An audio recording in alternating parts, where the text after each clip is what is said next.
This is an account of the Papua New Guinea Defense Force Engineer Battalion men who volunteered for the dreadful incident, the Rabaul Queen disaster.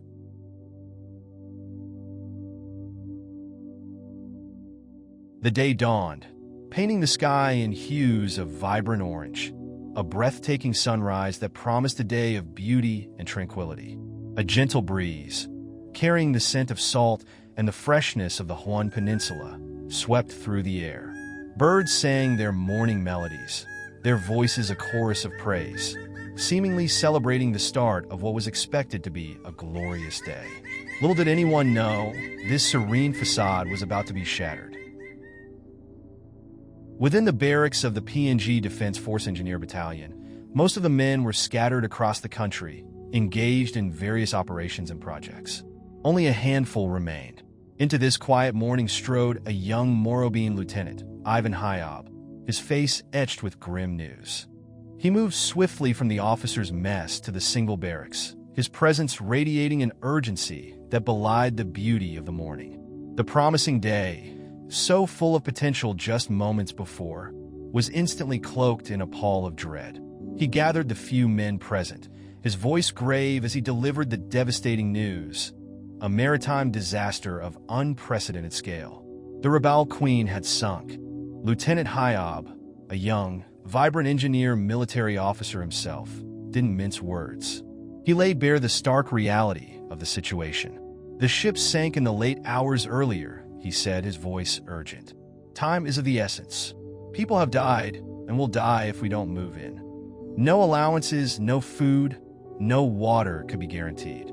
This was a mission driven by something far greater than material needs. He asked for volunteers, emphasizing the grim truth. The ship was gone, swallowed by the unforgiving sea. Local villagers were already assisting, but more help was desperately needed. He looked at their faces, seeking not obedience, but a shared sense of duty. Without hesitation, the men answered the call. No questions were asked. The first batch of volunteers, their hearts heavy with the weight of the unknown, boarded helicopters, their blades slicing through the air as they embarked on an aerial reconnaissance mission, searching for any sign of survivors. Corporal Philip Waiburu, a Bougainville veteran and intelligence expert, led another group of 10, including myself, to the disaster office. We set up a makeshift headquarters, ready to assist in any way possible. At that point, we were still unaware of the sheer magnitude of the tragedy that had befallen us. Most of us were young, barely out of training, with less than 2 years of service under our belt. This was our first real test, a trial by fire. The true horror of the situation began to unfold over the next 24 hours. A flood of grieving families and friends descended upon the disaster office, their faces etched with anguish and desperation. The Kim provincial government arrived, establishing their own operations. The reality of the catastrophe crashed down upon us, a tidal wave of grief and loss. We young soldiers, many still grappling with the realities of military life, found ourselves under the command of Lieutenant Ivan Hyob, guided by the experienced hand of Philip Waiburu. Volunteers poured in from every corner of the community.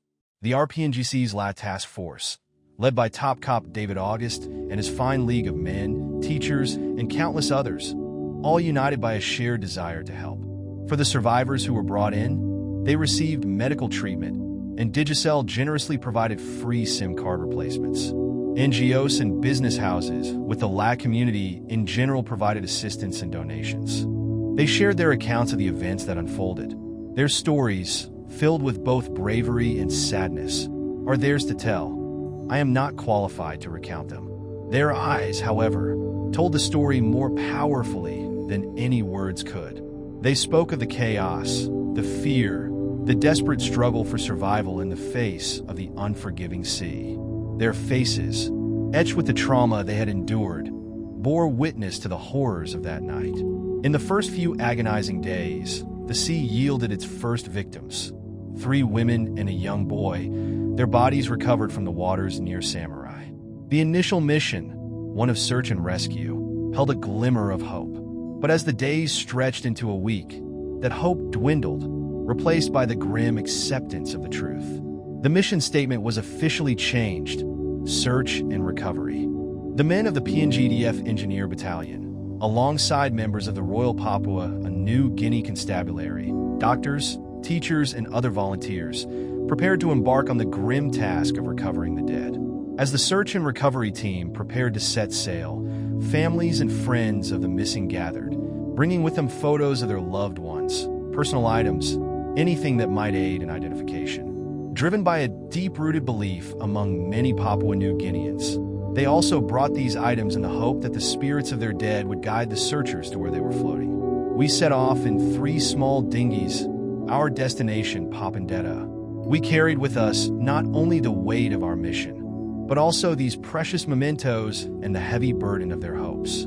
Before leaving the shores of Moro, we looked into the eyes of the victims' families. Their silent plea echoed in the air. If not alive, then at least bring back their loved ones for a proper burial. We departed with this heavy burden, unable to make promises, but driven by an unwavering sense of duty. Our search took us to remote and unfamiliar villages, to uninhabited islands, and into the vast, unforgiving expanse of the Solomon Sea.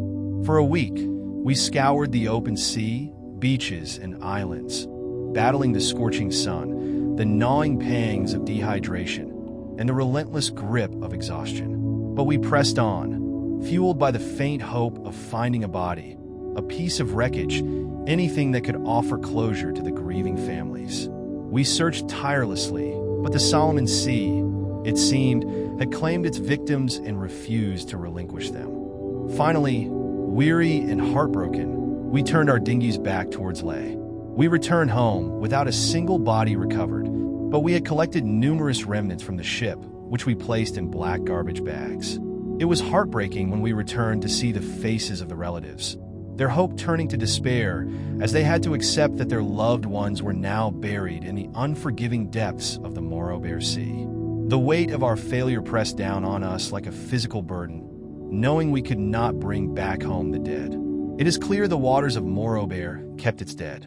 This account is not intended for fame or recognition. Only God will reward us. May those who died during this great maritime disaster rest in peace. To all those who volunteered during that tragic time, thank you. God bless Papua New Guinea.